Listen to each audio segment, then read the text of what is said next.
Welcome back to the Life in the Fast Lane podcast. I am Nick Carlson, your host and your CEO of Dawson Manufacturing, and I am with my co-host, Mr. Kyle Parks, my CTO, the Chief Talking Officer. How is my badass friend Kyle Parks today? I'm so glad we went with CTO and not co-host. I like it so much more. I forgot to tell you. Uh-oh.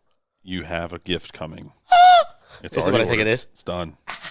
It's done. So we'll post about it here in a couple of days once it comes in. I think it'll ship today. That's awesome. It's all custom. I love it. It's awesome. So on top of that, this custom gift that is a secret. I mean, Kyle's guessing. I haven't officially told you what it is. So no. If it's what I think it is, I think I know. Give it a guess. A plaque. Nope. Oh, so you don't know. Damn it. It is going to be a surprise. I can't wait. I like it. I like it, Mr. George. But along the lines of this, it is, I've also got our logo, the Life in the Fast Lane actual logo, is being worked on Fiverr. Oh, cool. It was $40. They're going to make 10 or 15 different variations of it. So flipping colors and borders, and some are going to have an orange fog behind in the background. Some aren't. So we can use them for laser files and all kinds of cool stuff. The problem is the sign for here for the studio. I had a quote made, or a quote. I got a quote yesterday. I'm gonna make it acrylic. Yeah, and then we're gonna put orange LED lighting. Well, it'll be, you could change it, but it'll be orange in the background of it. And $750 for this woman. I'm like, you are on crack, lady. So I'm going to try to have one of our vendors make it, the pieces of it. Yeah. And then I'll patch it together, glue it together, and make it happen. Custom. It'll be custom. It'll be sweet. So it'll be a lot of fun. So your gift is kind of along those lines. Now, I didn't get myself one. Aw. And there's a reason, and you already know the reason, but you don't know what it is, so you'll find this out. We actually already talked about it. I think you forgot. Anyway. I don't think I forgot. I think I'm just curious because there's so many things that we've talked about. So I know. It doesn't help. That doesn't help, the amount of conversations we have. Anyway, guys, welcome back to this podcast and the Life in the Fast Lane podcast. And bear with us. We are both battling slight head colds, but we are making it happen for you guys. So damn kids. I know. Those kids, man, they are germ I don't even factories. think it was her this time. I think it was me. I think it was the Atlantic City part. Oh, that's true. I think that's what's got me. Yeah, well, that's what happens. I don't know if you realize, you ever heard of a trade show flu? I have. Have you? So a lot of times after the trade shows, we all get deathly sick after trade shows. Although this year it was before and within, so we were part of it. Dude, I was so sick leading up to it. I'm still fighting. Dude, we're two and a half months into my sickness. Yeah. I cannot kick it. My whole family can't kick it. In the beginning, you had it pretty good. Dude, it kicked my hiney. And I still didn't miss a day of work. Still did that trade show in Tennessee. Still flew. Still got, man, it was rough. I've only missed, what was it? It was 2 weeks of work because I was literally lying on the couch feeling like I was going to die. Oh, no, that was me in Tennessee. Yeah. I was in a silo. It was an Airbnb silo. And I'm literally laying in this bed. And I'm like, I am throwing up everywhere. I can't climb down out of this loft. I have no strength. It was, wow, it was the worst. Yeah. But as soon as I stood up, I would get very lightheaded, and then I wasn't sick to my stomach. It was just more or less my body. I had no strength, and the chills and fever I fought. Mm-hmm. It was between hot and cold, and it was Yeah. It was a consistent flip, and it was a split second. Yeah. I was hot, and then a split second later, I was cold. Yeah, you're freezing. Can't get enough blankets on you. And I literally was curled up in a comforter, 3 blankets. I had a sweatshirt on. Yeah. And then next thing you know, I was sweating. I had to take everything off. Just drenched swimming in it. That's awful. It was horrible. Well, anyway, guys, thanks for listening in with the Life in the Fast Lane and Kyle and I's crazy conversations, how we always get these podcasts started. There's always some kind of conversation. Have a story. Yeah, we're always puking stories. We have so much that goes on around here in our lives, and we're hoping you guys are having an awesome day. Kyle, what are we going to get into today? Well, you said something the other day how you like competition. Yeah, competition. So this competition conversation is near and dear to my heart. Let me guess. It comes from race. Yeah, shocker. So it is something that I think a lot of people they kind of get away from. They're kind of afraid of it. Yeah. And in competition, there's always something to learn and gain.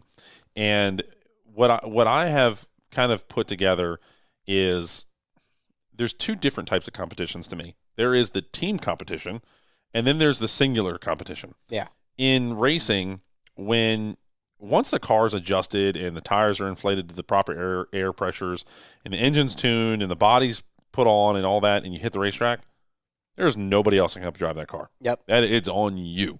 Now, is it a team sport? Yeah, there's a team behind you, and there's people that help that car get on the racetrack, and those people are vital.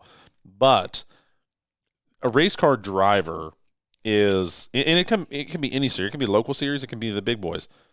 They go through so much mental fortitude and so much preparation physically and mentally, in the amount of studying they do, in the amount of simulations they do, and getting ready to perform. What you don't understand about racing, if you're not into it, is you've got to imagine going as fast as your street car can go. You are closer than you park to each other in a Walmart parking lot at the highest rate that car can go, while somebody is touching your rear bumper, literally bumping you. And then at the same time, on the racetrack, you've got to hit the exact same points on the racetrack, meaning the line, the direction you go, the turn, within like an inch every single lap. Yeah, a way to kind of compare it is like people my age, I know, grew up playing like the racing games, and they have like the drawn out line within the track, and it's just arrows. It's showing you where the best line is, and if you're going too fast, it's like red, so you have to slow down, and then it comes to green, and green's good, you just go faster, and yada yada. Yeah. So that's just kind of one thing to think about, is like, think about that in your head every time going around a racetrack, and you have to nail it every time. Every time. And the way that translates over into life, guys, is, you're not going to get life perfect. Trust me. You know how many race cars I've wrecked, Kyle? Enough. I couldn't tell you. It is. I still like the hundreds. air in the back, or in the air backwards shifting gear story. So real quick on that story, guys, I was at a racetrack called Summit Point out in West Virginia, and I had to qualify for my SCCA license and my IMSA license, and I had to do it in the rain, and it was like 40 degrees outside. It was freezing. No traction, no traction, no traction, and no traction. Yes, it was awful. So we go down the straightaway. It's a 1 mile straightaway, and I'm banging gears, and I'm bouncing that car off a rev limiter all the way down. So when it's dry, I can get to like 160 mile an hour on this straightaway, and we would bump draft going down the straightaway. And then you get down to turn one, which is a hairpin right-hand turn, all the way down to first gear. You're doing like 10 miles an hour. So it's, you're blasting on that straightaway, and then you go bah, bah, bah, all the way down in the corner, and you finally get there, and you turn right, and you go up this hill, and there's a few more turns. Well, once you go back in like the chicane area back there, there's this hard left-hand turn, and then it like loops around and it kind of comes back. So if you miss this left-hand turn, it's all grass, and there's some drains and stuff down there, and then it's the racetrack again. And so I went to make this left-hand turn, and I was coming in a little too hot. You didn't go left. No, I didn't go left at all. So what I ended up doing was I spun the car. So I turned the front end to the left, which took the rear end to the right.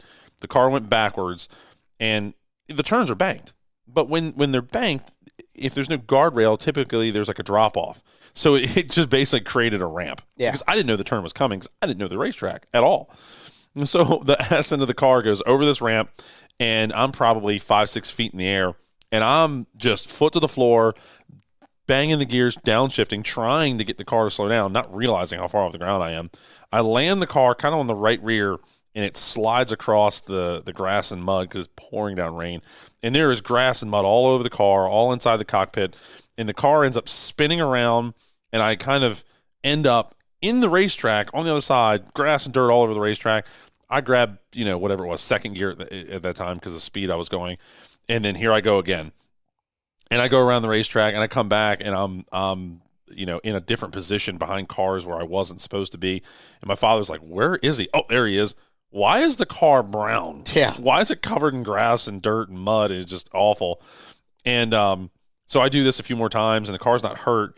And I end up qualifying for my SCCA license and all that. And I get out of the car, and all my racing buddies, especially this one guy named Mike Bryant, he was laughing his face off. He's like, dude, you are an absolute nutcase because you're just banging the rev limiter on every corner of the track. He's like, calm down. I said, you don't have to qualify for your license. You've already done it. Yeah. I'm new to this. So that was this whole story of me, banging gears in the air, driving it, trying to get the thing back on the ground. I don't know. Maybe I thought I was a pilot for a split second. But, anyway, kind of going back to the competition, that kind of proves my point. Like, you have to... You're competing against yourself at that point. Yeah, and most of the time you always are. Yeah. Like, you're not... Okay, here's where I think people go wrong. They will badmouth other people to try to make themselves look better. Yes. I see that happen. You see that a lot in sales pitches, too. I see that a lot. A lot of people will they'll down talk another product, and in reality, there's two ways of doing it. There is down talking the product, or there's informing the customer base that this is what we know, learn, we've tested, we understand it, and here's the repercussions that you're going to face. That's the approach we take. Yeah. Like, if you want to talk to us about what I'm doing, air quotations, guys, the competition, I'd be more than happy to sit down and talk to you about it. There's nothing to hide. I've tested all the different theories. I've literally put my hands on all the other equipment, and I've run them, and I know where their flaws are. And I have the ability with our facility, our tools, our vendors, our engineering team to basically engineer whatever you want. Yeah. Like, if Mulchmate needed to be 10 foot tall, I can make it 10 foot tall. There's no limitation to what I can do. Really, the limitation is application. What does that look like? So, to kind of keep this podcast on the rails here with the whole competition deal,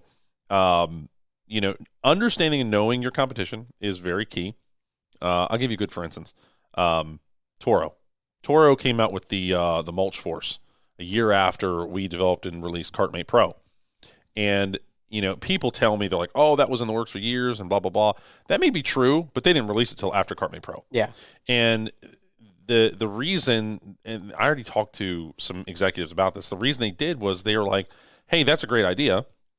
We can apply that to our one single mower that we already have and create more value in that one, that platform. Perfect. Yeah, and try getting people to that point to want that one. That is absolutely a brilliant idea, and all I ever thought when that thing came out was good. Good because A, it's more expensive than mine. B, it doesn't fit all the mowers like mine does, like the CartMate Pro does. And C, you just validated the biggest brand in our industry just copied my idea and said it was a good idea, and we're gonna do the same thing. I was good for it. Yeah. I absolutely love it. Go have at it, boys. Now, a lot of people are like, oh, it's better. And in ways, there's one way it's better. It's better in the sense that it can dump with a press of a button. Yeah. Now, what does that mean? That means low flow hydraulic pump. There's more things to break. There's more weight. The unit has to sit taller, higher up in the air because of how it's positioned on the mower and all that. And one of the issues they're running into is they're snapping off the front casters because the mower was never intended to have that vertical down pressure on it. And so those are the facts. I'm not downplaying. I'm just told you that it's a good idea. I'm glad that they copied us because it legitimized what CartMate Pro was. And then kind of the flip side of that was the CartMate RS.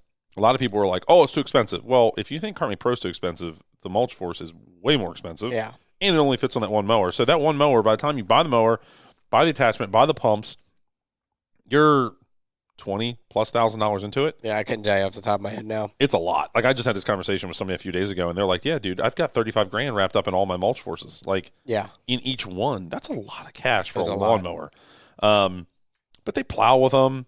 They have blowers. They have the Mulch Force. They've got all kinds of stuff for them. And good for them. It's great. It was awesome. Nice design. The issue I had with them, because I owned them, again, I'm talking from experience here. These are my credentials. The problem with it is that swapping it over and getting the mower prepared for wintertime or Mulch Force or all that takes time. Where with CartMate, it's simply pull a pin, pull it off. Pull a pin, put it on. What does it take you, Kyle? 10 seconds? If that. Right. And when you're done with it, like the Mulch Force is this big thing that has to take up all this room where, like a CartMate Pro, you fold the wheels in and you stand it straight up. It's a great storage area. And it just goes right up against the wall. Maybe 5 square feet?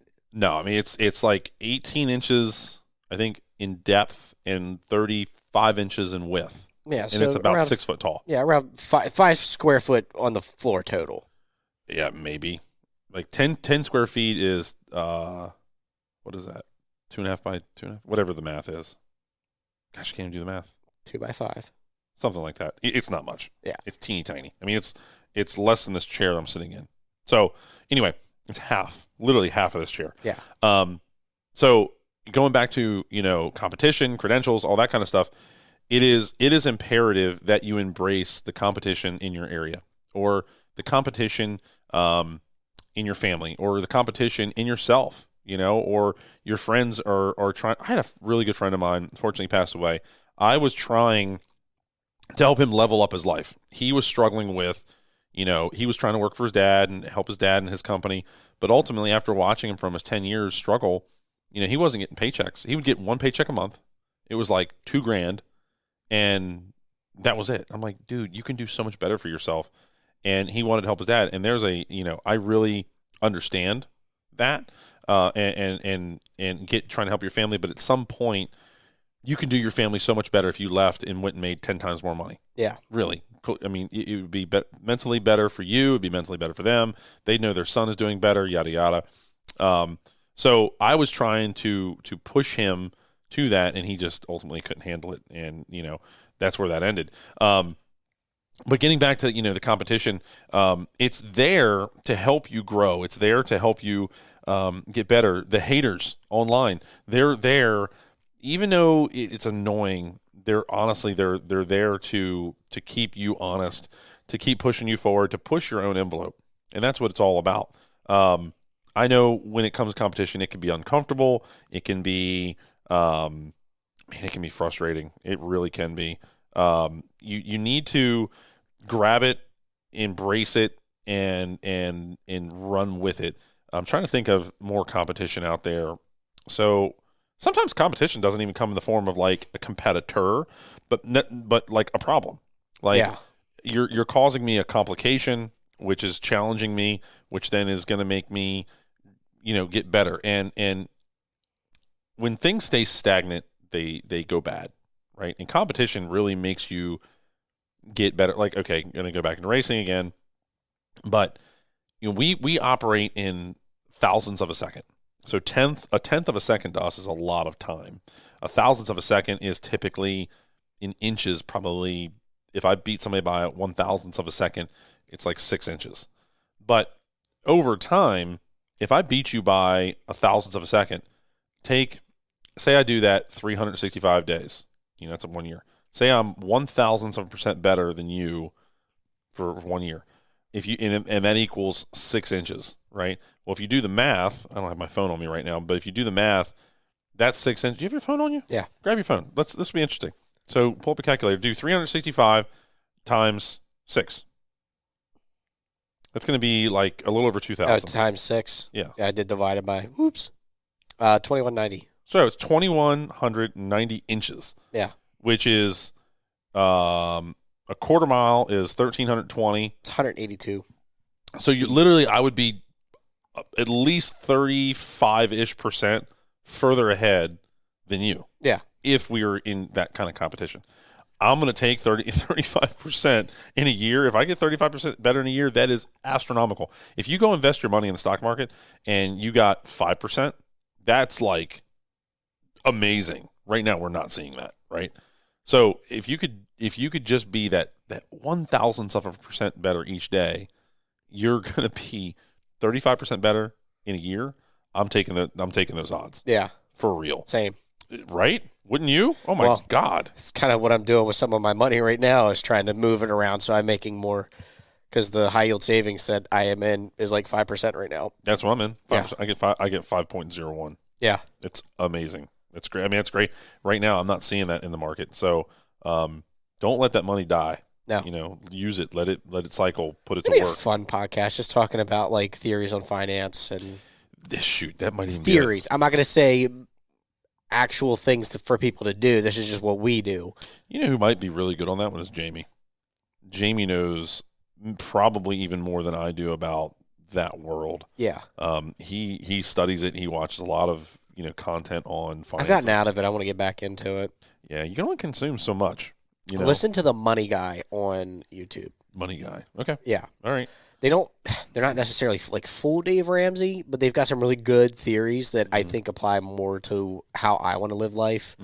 So they're pretty good. Nice. So getting back to competition and how it's amazing. Don't ever don't ever push away from it. So earlier in this podcast, I was talking about for me, there's two different types of like competition, like sports. There's team sports, and then there's like individual sports. Which is your racing. And my swimming. golf. Golf and racing for me are like the two, and those are flat out like I have to be in full control.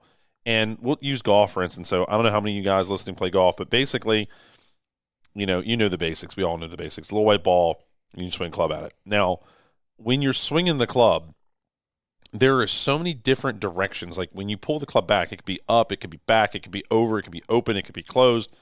How your fingers are held, how your palms are twisted one way or another. Yeah, you can chip the ball. You can. Oh my gosh, dude, there's so much to it. And in life, you've got to be very mindful of. God, golf's a great, for instance, here. You got to be mindful of what it is you're trying to accomplish. So let's say you're start with golf. You're trying to drive the ball. It's the first shot of the hole, and you're trying to drive it as far as you can. You need to grab the biggest club you got. You need to line up, and you need to swing the crap out of the club and get the ball to go as far as it can go. Now, really you shouldn't swing the crap out of the club. You should swing smoothly, and you should do it the proper way. We're not going to get into that just now, but knowing what the next move you want to make is super important, and then being able to choose the right club, which means choosing the right approach. Yeah. So, take for instance, say you're going home to your old lady, and she's upset, and she's upset. Maybe she's not upset with you, but you're probably going to choose a little bit lighter club going home than you would normally. Yeah. Because she's not in that right state of mind. So having that wherewithal is super important when it comes to competition, when it comes to, grasping what it is you're about to encounter. You know what I mean? Yeah. So when it comes to I always seem to go back to business because I'm a very business. This is where your brain's at. It's just who I am. Right, my whole life has always been about business. Which, by the way, guys, if you don't know anything about our Carlson coaching program, check it out. Check it out. I'll be happy to jump on the phone with you. Link down below, and you can buy some of my time, and I'll be absolutely able to help you grow your life, your business, help you balance it, probably give you a different perspective on certain things. There hasn't been a scenario where I haven't been able to help somebody and help them grow just with my almost 30 years of experience. Going from absolutely nothing and growing into an 8-figure business and beyond. And another one. Yeah, we're doing it again. So I'm That's here to the help. thing to be said is it's not just one company. It's two multi-million-dollar companies. And not only did I grow one, but then I was able to sell it. Yeah. That's something a lot of people can't say. That's what we need to do. How to build a sellable company. That's a good one. That's a really good one. Ha-ha! There you go. That's why you have me on the show, man. That's right. No, for sure. But growing that business, selling it, for 7 figures, and then transitioning into another one, and then growing that one within 4 years to an 8-figure business. Those are some heavy hitting credentials. I'm not. Yeah, and this ship's not stopping. No, not at all. And the cool thing is I'm not tired. Where like when I grew the first business, and it was only a 7-figure, business, I got tired. Yeah. There's something to be said there. There's a lot of lessons to be learned. There's a lot of, just a lot of good, juicy stuff that I'm willing to offer people. And literally all I'm asking for is to respect my time by, offering that donation. That's it. I'm just here trying to help you guys.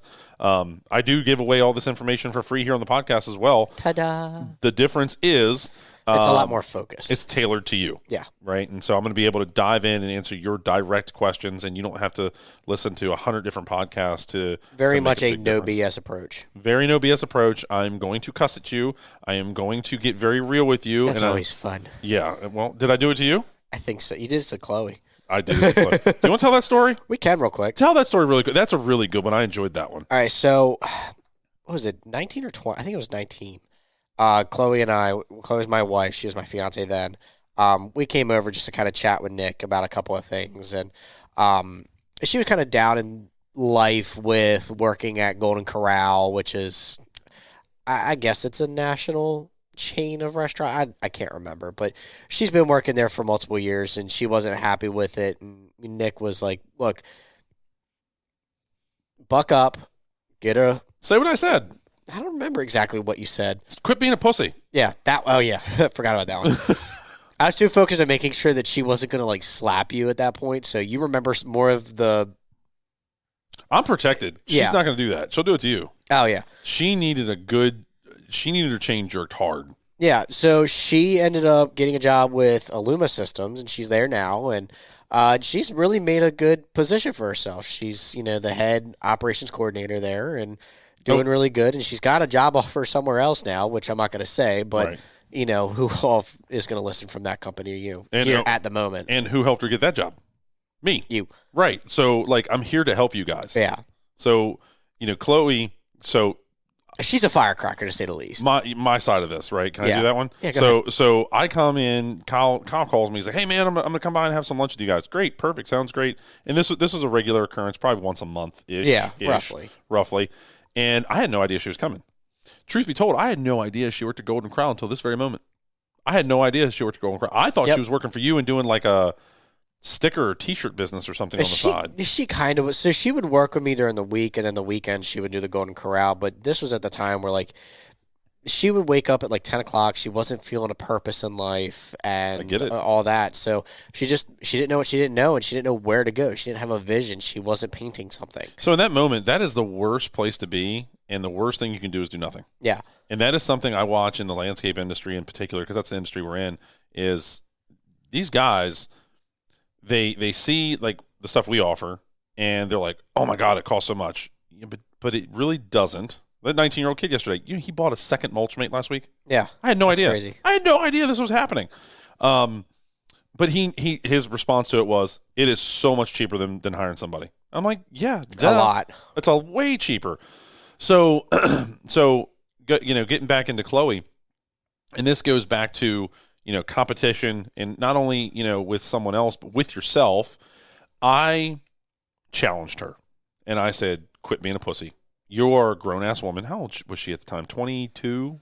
I said 22, 23. Dude, at that point in time, quit the partying, quit the screwing off. I don't know if she was doing any of those things, but I didn't know exactly what she was doing, but I could tell she was unhappy, and it was time for her to make a change. And I felt, being that I was outside of y'all's box, she needed to get away from you. She needed to have her own thing going on so she could feel more complete. And she does. She's made a 180 since then, and it's been a great thing for her. So I was able to sit down with her in front of you, and I was like, "Quit it. Stop being a sissy. You need to stop with this boo-hooing of yourself. You need to challenge yourself." And she's like, "Well, I don't even know how to interview." I'm like, "I'll tell you how to interview. This is what you do. This is how you talk. This is what how you're going to handle it." Da, da, da, da. At this point in time, I had no idea that I was going to be able to propose this opportunity, that this position she ended up getting. I had no idea because it was with your neighbor. Yeah, well, I was just kind of BS with my neighbor one day over the fence. I was like, "Hey, man, anybody that's hiring?" He's like, "Oh yeah, this position." Blah, blah.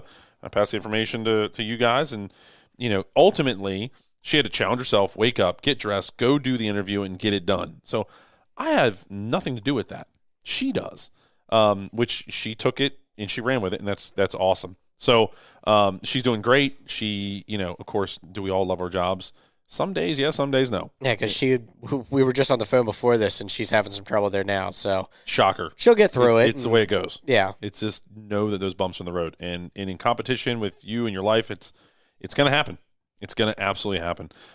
She'll get through it. I know she will. I'll help her through it. Good. We came up with a good plan yesterday, which I hope she attacks today. Good. Yes. So. Get it done. Get it done today.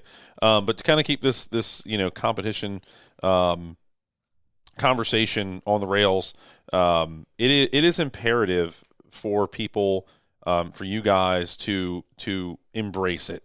I'll give you, for instance, there have been plenty of people in my life that were doing landscaping back in the day, and here's where I made a mistake, and that's why this podcast is great, because I made a lot of mistakes.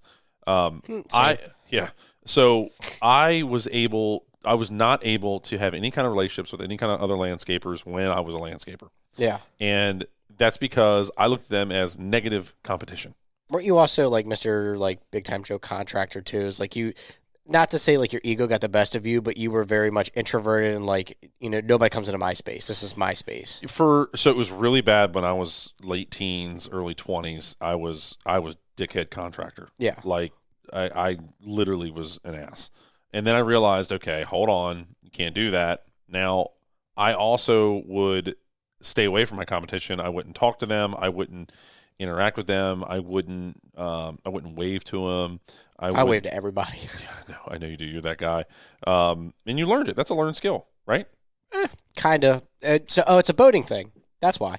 Oh, that makes sense. Every time you pass somebody on a boat, you always wave. Why do they do that? I don't know. That's like waving to every single car you drive by. It's just like a common courtesy thing. It's just what we've done. So like somebody's like if we're out at a raft up or something, and somebody like kind of comes swinging close to you, just give them a nice head wave and like, hey, how you doing? Interesting. Okay. You mind your space, I'll mind mine, and if you want to raft up, come on over. I went on a boat with my buddy one time, and this dude fought everybody that went by. I'm like, why are we throwing beers at people? Like this is not a competition out here. We're trying to fish and get some rockfish. Yeah. Yeah. That's although sailboaters went fishing, I'm sorry if you're a sailboater, I've definitely cussed one or two out and thrown something at the boat. Yeah, that's like bikers. Because you're like, dude, you literally just tripped my long line. I mean, the long lines are typically out 300 plus feet, and they just all you hear is you're like, great, that's get the knife, click. Really? Yep. Wow. Because it catches the keel. The keels sit down much further on sailboats, so they're drawing 6+ feet. So if typically long lines are only about 3-4 feet under, they're not far down because there's not a lot of weight on them, because that's going to suck to reel. How would they know they're there? I mean, they might not, but we're like, dude, hello, waving for, at least a mile, saying like, please watch out for that. Huh. Interesting. I wonder if there's something we can invent for that. A flag that like hung out there or something that you could like hang on the line. I mean, we have now there's planer boards instead of outriggers. I've built planer boards. Yeah, those are nice. Always do not make them white if you're listening and you're in the Chesapeake Bay. You make them white, they blend in with white caps. Oh, you can't see them. That's true. Make them orange or like Whoops. Even safety green makes them hard to see. I painted mine white. Not mine, my buddy's. I hate you. I don't know why he chose white. That was on him. I didn't paint him. I just built him. I will say, though, that kind of does dive into like some of the competition stuff. Is like when you're out there for tournaments and you're trying to, like, if you see a pot of fish or there's birds going, if you can get a good beeline into there, you are fighting at least 100 guys. Really? Yeah. Interesting. Because, fish are big pods. When you're traveling through, I mean, rockfish not always, but if you're going through those pools and the pods, if you get a good line through that and other guys see you, or if they see you even reeling a fish, you'll see like 100 guys right around you. That makes a lot of sense. It's crazy. I don't fish, so I wouldn't know that, but that makes a lot of sense. Yeah, because we used to do MSSA tournaments, and that's 10,000+ people that would sign up for it. Wow. So we would go down to Solomon's Island, and that's where we would fish normally. Solomon's Island, or if it was windier, we would do it just north of the bridge. There's a hole we call Winter's Hole, and anytime we would pick up a fish, there would be nobody around you, but by the time you had reeled in the fish and you had gotten around to do another loop, there's 10, 15 people in that spot. You're like, where did you come from? I didn't see you for a mile. Yeah. Would they have binoculars? You could, but why are you going to sit out there with binoculars? You can't see where you're going. You're too focused on one spot that's a mile and a half away. By that point, you ran through a pot. Yeah, I don't know. That's interesting. We have caught our outboards on the marker channel buoys. We've done that one time. That's a good ding. Is it? Yeah. That's funny. No, I have like no boating experience at all. I have fishing stories for days. Do you? I got a fun one that we can get into on another podcast. That's my neighbor's favorite story in life. All right, that makes sense. Well, guys, getting this thing back on the rails and focus on the competition. Competition is really there to make us all better. It really is. So, look at the United States and getting away from Britain, right? That's not necessarily a competition, but it causes you to be better when you're in a situation that you don't like. So again, go back to racing. I don't want somebody on my bumper. Yeah. Now, if someone beats you, let's say it's a contract and you don't get it, there is a lesson and a reason why you didn't get it. Yeah, there's multiple factors. And it's not always just price. That's something that a lot of people need to consider. It's not just price. I couldn't tell you how many times that I won, bids on huge HOAs or something like that, and they never even looked at the price. Talk about, I don't know if it was BNI or not, but you had said there was a story where you had gotten to a place that you were going to meet an HOA or something. You got there like an hour early. Mm-hmm. You had written down all the notes and you were doing all sorts of stuff before they came in, and they were like, "We're going with you because you came in and shared the initiative beforehand." Yeah, for sure. So this HOA was out of Crofton, and they had a very large property. It was really, really nice. Yeah. And to kind of the precursor to all this was I had started really pushing my way into property management companies. And the way I had done it was I was basically telling people, hey, these property managers, I know you go through a lot. People love to be recognized. Yeah. So I would tell them, hey, I know you go through a lot. You're constantly being bombarded with problems all day long. No one calls you to be like, hey, how's it going? Hey, this is, my property's perfect. They never say anything when things are good. They only say things when things are bad. And so I started kind of making jokes to it was all women in this one particular company that this all kind of pertains to. And I had found out that this manager was just getting really frustrated with all their landscapers, and landscapers inherently just, at least around here, they don't know what they're doing. Yeah. They don't. And like their voicemail boxes were full, or they wouldn't respond to emails, or they didn't know how to put a proposal together properly and lay it out in an understandable way. They would just go, yep, it's going to be $5,000. And it was just not professional at all. So I had kind of picked up on all these problems, and this woman, she had taught me how to be proactive. And so I had been pushing her, like, hey, I'll make your life easier. If you just put me in front of these people, I'll take care of the rest. And so that's what I did. And so I'd gotten a hold of this HOA, and they had sent over their request for a bid. And what I always did was I'd always go in and try to find out who the board was. The actual property manager wasn't the one that made the decision, but they were the ones that would offer the trusted contractors. So there's like two things. You have to get in and be a trusted contractor, and then you have to get in with the board and you have to go, hey, how are you? This is who I am. This is the company, and make them feel comfortable. So here's how all that went down. I had gotten a hold of all the board, not email, phone calls, and then I said, hey, let's meet at a Panera Bread. I'm going to say it was about 9 o'clock, let's say. And let's call it a Tuesday. I don't remember exactly what day it was, but it was definitely during the week. And I said, meet us there at 9 o'clock, and we'll go through all your wants, your do's, your don'ts, all the nitty-gritty stuff. And so I always like to show up 30 minutes early. And I've dropped my little Ford Focus over there, my little gay little Focus. And that thing was just, gosh, I felt weird in that little car, but it did the job. It was really nice. I loved it, to be honest with you, but everybody thought I was like this 150,000-pound gorilla. It is a bit of a stigma when you get out and you're that big and the car's that small. Yeah, and I get it. It's like JD in the Prius. I don't like that. I think it's hilarious. Weird. It's so weird. So anyway, I get out of the car. I go into Panera Bread. I walk in. I've got my binder. I've got all my examples, all my businessy stuff. The contract's already filled out. Like I had to make my own, which I already had templates and stuff made. Which, by the way, if you guys want to check out the Carlson coaching program, I'm more than happy to share my old employee handbook, my contracts, all that kind of stuff. I'm willing to offer that to you through my coaching program. And there's a lot in the handbook. I've seen it. It goes into really good detail. It's almost 40 pages long. Yeah, I do remember that. It's big. So that is up for purchase if you'd like to see it. I'd be more than happy to sell you that data and that information. I worked years on it. I had lots of lawyers and time and all that into it. So anyway, we go inside. I go inside, and I pick this really nice comfortable area over by the window because sunshine tends to make people happy. I didn't bury myself in the corner. When you first came in, I was right in sight as soon as you walked through the door. So what that does, that basically shows people I'm not scared. I'm confident. And I'm trying to make your life easy. So I don't know what this gentleman's going to look like. I know his name is Greg. And I watch him walk through the door. He's wearing a blue shirt, like a pullover, and a little logo on it. I don't know, it was a Ralph Lauren logo. I don't know what it was.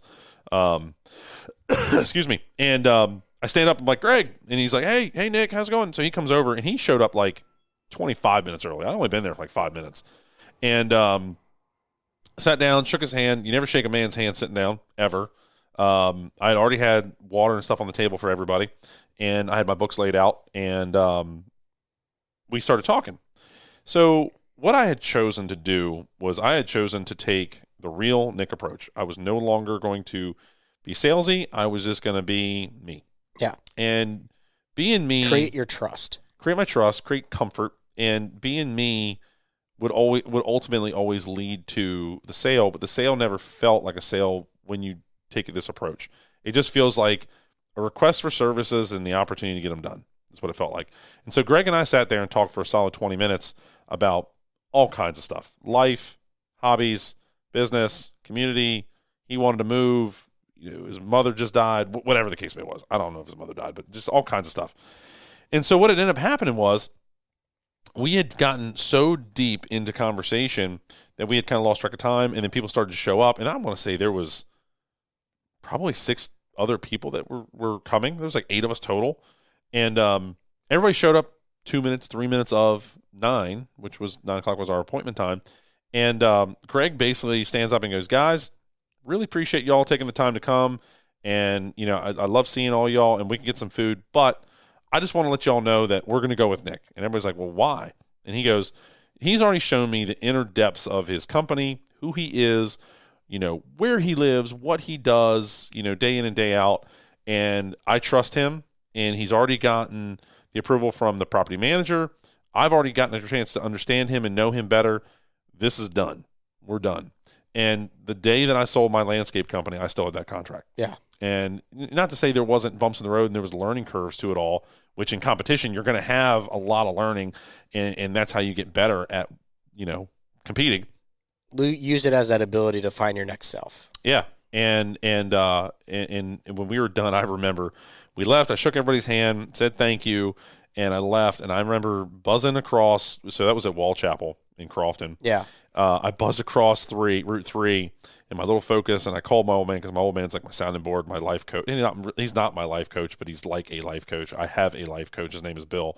I called him and I was like, you wouldn't believe it. It was freaking awesome. Oh my God. It went great. I got the contract. And it was like the first big contract. Yeah. And I did it my way. I didn't do it the traditional way. Or by somebody else's theories and stuff like that. Right. And you built it so that it was custom to you. Yeah. And it wasn't like by luck. Like at that point in time, I had a couple contracts that I lucked into. Maybe it wasn't luck. Maybe I underbid them. Like truly, honestly, you want me to be truthful? Maybe. I don't know the case. I know the very first one I ever got, I got it because I was doing a good job. I was doing a 7-Eleven plaza. It was like a 7-Eleven, a dry cleaner, a liquor store, something else was in there, like a computer store or something. And I'd done all the landscaping out there. I was on my hands and knees, and this guy named Tom had pulled up behind me. And he's like, hey, man, I've been watching you take care of this property the last 2 years. I'm the president of this big community back here. It's condos, townhomes. I want you to come back and give me a bid on it. And I went back with Tom, took a look at it, and that was August. It was hot. I mean, I was sweating my tail off. I want to say October, November-ish time rolled around, and I had already given my proposal, and they went with us. And this community, again, I had sold my landscape company, and I still had that property, and I had that property for, dozen years at least. And then I picked up all the communities around them because my reputation, how I manage myself, what my crews look like. Again, this is something else in competition that's really, really important. And I'm going to go back to racing again. We always did a really good job of keeping the race cars really clean and looking good because we always said, well, if we're not going to win, at least we look good. You know what I mean? And so when it came to the landscape company that I owned and Dawson Manufacturing that I currently own, looking good is part of it. So if you're not necessarily winning or you're not, like, say your landscape company's only doing 80,000, 100,000, 500,000, and you want to be millions, you could always look good doing it. Yeah. You could always be... Give yourself a staple of some sort. Sure. So bring it all the way down to the basics. Shave your face. Or if you're a woman and you're in the industry, take care of your nails. Or if you do have a beard, at least keep it trimmed. Keep your beard trimmed. Keep your face... Whatever you can do to make yourself as presentable as possible is going to help you win. Yeah. And that's all part of the competition. Okay, again, go back to racing. Roger Penske. If you've never heard of Penske, you're living under a rock. But there's Penske trucks driving by the shop right now. I've literally seen them. Yeah. The guy's worth billions and billions. He's like 90 years old. He just bought the IndyCar series a couple of years ago and the Indianapolis Motor Speedway. Whoa. At 80, I think he bought it when he was 88 years old. Yeah. So his deal with all his people is press close, shade faces, knew everything. Everything is so ungodly clean and perfect that you remove all the opportunities for mistakes, any kind of excuses, and that goes back to the competition. Competition doesn't mean just winning. In order to win, do you know what has to happen to win? Discipline, but like every single detail has to be right. Yep. Everything. And if one thing's out of place, you don't win. If you swing a golf club and one of your little moves is off, you're going to hit the ball wrong and you're going to lose that competition. If you miss that one putt, you're going to lose, right? If you play baseball, if one batter strikes out, you're done. Lose a game. You lose a game. One interception in football. It literally takes one interception in football to lose the Super Bowl. It's happened multiple times. All the time. And so when this, I know you probably maybe are having a hard time connecting the dots with this podcast, possibly, but I'm trying to prove to you that every detail matters. They all matter. Take a look at my glasses, Kyle. Here, like everybody, can you hear this? Those are my glasses. So you notice the lenses are orange. Yep. Logos are orange, and the set of glasses is black. Are there someone that say Dawson or Carson on the? No, not these. No. These, Did you lose those? No, I had to replace them. Oh, they got destroyed. So I used to have our Dawson. The name Dawson was or Carlson was lasered into my lenses before. But this is a prime example of my obsession over competition and getting the details right. I put these glasses together in this fashion with these colors in 2021 when we showed up in Kentucky at the Equip Expo. Back then it was the GIE show. This is a year after COVID. And we had gotten a brand new booth. It was huge. It's right in the main hall, right next used to be. Well, yeah, it used to. It still is the main hall, but the entrance has moved, whatever. But anyway, we're right next to Ditch Witch, John Deere, Wright, Kawasaki, Dodge, Ram trucks, all the big names, right? And when we walked on that showroom floor, in order for me to win, I believe that every detail matters. So even though you couldn't see my belt was new. My boots I bought boots even though I don't wear cowboy boots. I bought them because I felt like I could relate to our customers because a lot of them do wear them. Yeah. And so I wore nice blue jeans. They were new. I wore nice cowboy boots. These lenses were new. The orange on orange and black. Bless you. Oh, my Lord. Oh, there you go. Let her fly. So my point to all this is that when someone would come up and talk to me, every little detail about me was put together. Everything was color coordinated. Everything was matching. It just felt correct. Yeah. And you want to know why we're doing so well? Our light went out. Oh no! Is it plugged in? Oh, that's why. It's not plugged in. Damn. So the whole thing in competition is all a matter of crossing every T, dotting every I, and this lamp that's sitting next to us in the studio here. I literally took the time to change the light bulb because I didn't like the bulb that it came with. It had like LEDs that were just like straight down. It was almost too overbearing when it came to like if we had a camera up. Sure, it was that, and to me, this light now has like a candy cane twist, if you will, like the red on a candy cane. It's more nostalgic. It's more nostalgic. It has more character. It draws your eyes to it. It feels a bit warmer. It just doesn't feel so, I don't know, edgy. I don't know. It just feels better, right? And so all these little detail guys, they all matter. The way you sit, the way you talk, the words you use. I gave a great example on one of the coaching calls I just had the other night. It was I was telling the young man about do not use the word house. Yeah. I said when you're talking about someone's house, use the word home. Use the word it's like the estate or property. The thing you printed out the other day for emails versus saying, I apologize, say thank you for your patience. Exactly. Things like that. That was called email like a boss. Yeah. And even to this day, at almost 40 years old, I'm printing these things out, trying to make myself better and trying to, every word matters. How you structure a sentence, how you email, what time you email. Like I have stopped putting thanks at the end of my email and I started putting cheers, not because I don't even know where that even comes from. I say cheers because it's not cheers is like Australian or something. They always say cheers, mate. Cheers, mate. I always thought of Ireland. I always thought of Ireland when I heard cheers. Yeah, they do drink. Whatever. But I do it. Okay, so you just proved my point. The drinking thing, right? Typically, when we're celebrating a win or we're celebrating life or doing something like that, a lot of people enjoy a drink, right? And that's fine. Of course, too much is bad for you. But I do the cheers thing because it relates things to coming together. Cheers, and I want people to feel like that. Team Mulchmate. Like I just wrote something this morning, and I said, welcome to Team Mulchmate, and it's that togetherness, that bonding, right? And so I put cheers NC. So I don't make you, read my entire name. It's just my initials. Yeah. Sorry about the playing, guys. Apparently now we're hearing them in the microphones. Are we? I just heard it. Yeah. Oh yeah. Well, listen. We're right at BWI, Thurgood Marshall Airport. So it's gonna happen. Get over it. Sorry. But getting back to competition, getting things right, like even your email signature, below my cheers NC, there is our logo, there's our hyperlinks to all our social medias, our address, our phone number. Like I leave no excuse for you not to be able to get in touch with me. Actually, I'm actually thinking about changing that, Kyle. I have learned that there is this new AI like live email signature. Really? You can make like a video down there. And so it like you can have your face, which I highly recommend. I like putting my face in emails. I haven't done it to mine because I was trying to do brain awareness. It allows people to put face to a name. Yeah, and people really enjoy knowing what you look like to visualize who they're talking to. It's just that comfort thing, right?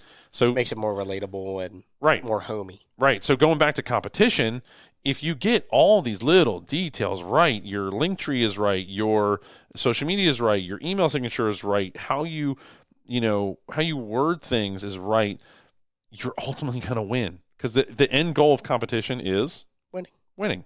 So, which is on your knife. It's on my knife. It says win. But which, by the way, thank you, Kyle. We got to get that thing sharpened. I know.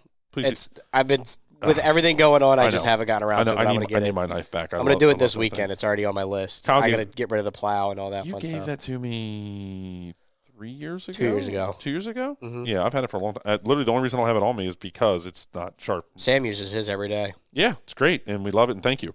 But, guys, if you want to win, embrace the competition, embrace, the challenges that you're going to be facing. It is imperative that you hold a good, positive attitude throughout the entire, challenging, heavy-duty competition. There's that airplane. I can hear it now. Now you hear it. There it is.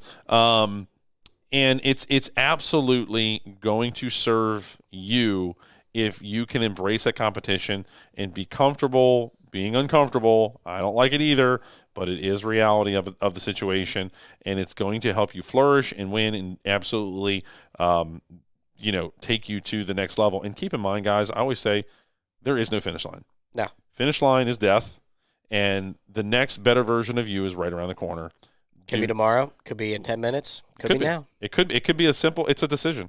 And also, just so you guys know, there are times when I have to take a hiatus and go, all right, let all of what I just thought about, learned, implemented, sink in. Just do it, repetition. That becomes your new normal, and then you can elevate again later. So it's not always an uphill. Like stairs aren't straight up, right? They're up every 8 inches and it's flat, 8 inches and it's flat, 8 inches and it's flat. Those 8 inches typically are that 1% every day. You don't have to take the whole staircase every single day. Bite off, what you can chew. One push-up. One push-up. One step. Don't ever overload yourself because you're going to get bogged down, and then it's going to set you back, and then you're going to start over, and you're going to want to know why you're not further in life. And the reason you're not further in life is because you either go too gung-ho, too fast, too soon, you don't have a plan, and you don't know how to manage your time. So in competition, realize that it's okay, and you're going to love it after a certain amount of time, and you're going to look back and you go, that served me the best. That was absolutely a thing that taught me a lot, and you're going to learn a lot, and you're going to enjoy looking back and go, that was awesome. So, guys, with that said, this is the end of our podcast, I think. I like it. It was an awesome podcast. Thank you guys for joining us at the Life in the Fast Lane podcast. Don't forget to check out all the links down below to all our different social media platforms. Go check out the Carlson Coaching Program. Sign up right there. You can choose a time slot, and I'll be more than happy to jump online or jump on the phone with you and go through anything and everything you want to go through. It could be personal. It could be business. It could be all kinds of stuff. Hey, I'm thinking about this one job. What do you think about that? Whatever. I'm a wealth of knowledge and have tons and tons and tons and tons of experience that I'm willing to offer you guys. And the email has changed. We are now heyfastlane@gmail.com. Hey, Fastlane. So that's where you can send us all your questions, comments, and don't forget to subscribe to our YouTube channel where I was vlogging this morning, and we're right now sitting at a hyperlapse of this vlog. So we're going to pop that in there as well. Guys, thanks for joining us, and we'll catch you on the next one. Oh, yeah. We'll catch you later. Mulch mate.